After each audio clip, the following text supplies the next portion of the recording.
Sr. Presidente, antes de mais gostaria de começar por cumprimentar o Sr. Professor Dr. Nunes Correia, agradecer a disponibilidade para estar nesta comissão e partilhar consigo os seus conhecimentos e experiência nesta área.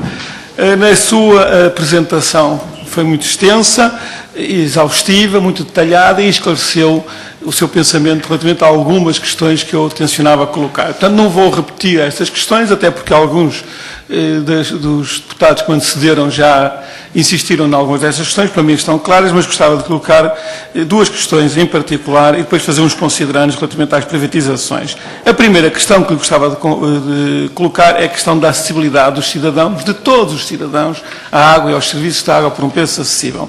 Numa apresentação, divulgação da parceria portuguesa para a água, às empresas, o seu professor afirmava que o objetivo deve ser, e passo a citar, disponibilizar água para todos os usos de forma sustentável, a preço razoável, gerida por um sistema de governança socialmente justo. Eu queria aqui sublinhar a preço razoável e levantar esta questão, o que é que entende por um preço razoável. Porque, como sabe, e sabe muito melhor do que eu, que estão disponíveis estudos que mostram que, em alguns concelhos do país, regra geral, concelhos do interior, as famílias, agregados familiares, com rendimentos muito baixos, da ordem do salário mínimo nacional, têm um encargo com a água e os serviços de água que ultrapassa os 3%. E este 3% é o valor máximo recomendado pela OCDE para os encargos com a água e os serviços de água.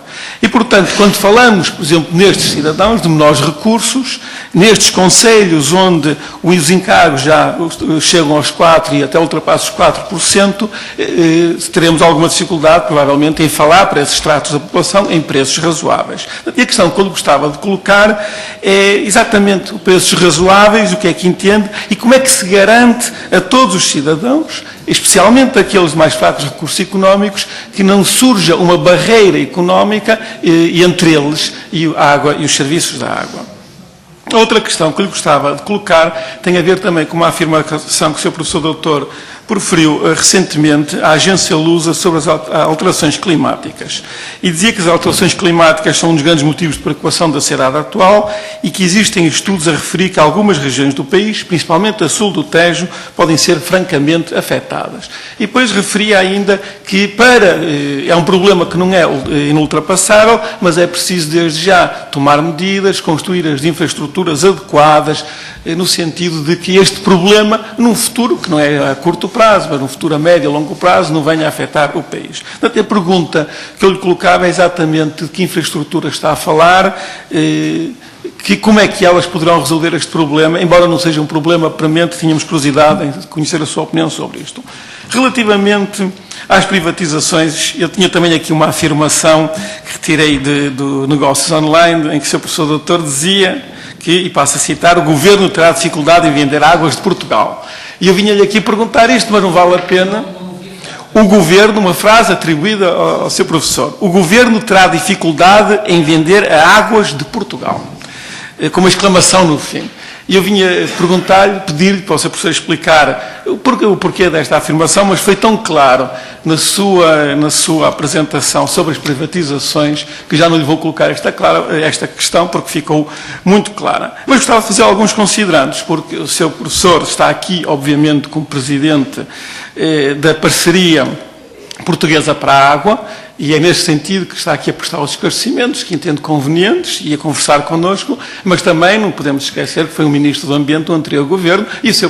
Professor propriamente falou disso na sua intervenção.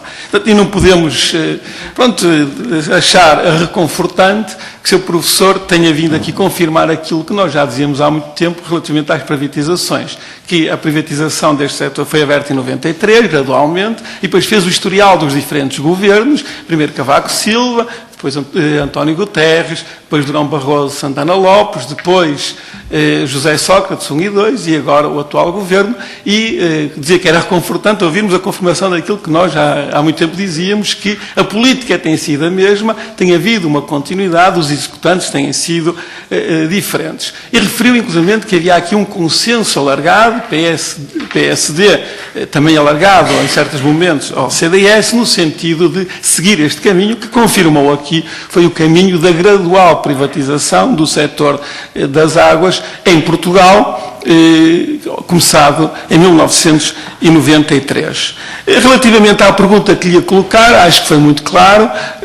Isto não só explicou porque é que o Governo terá dificuldade em privatizar Águas de Portugal, e agora o Sr. Deputado Pedro Fraga Maus, na sua intervenção, reafirmou essa ideia, não é? Ao dizer não se pode privatizar o que dá prejuízo, obviamente, não é?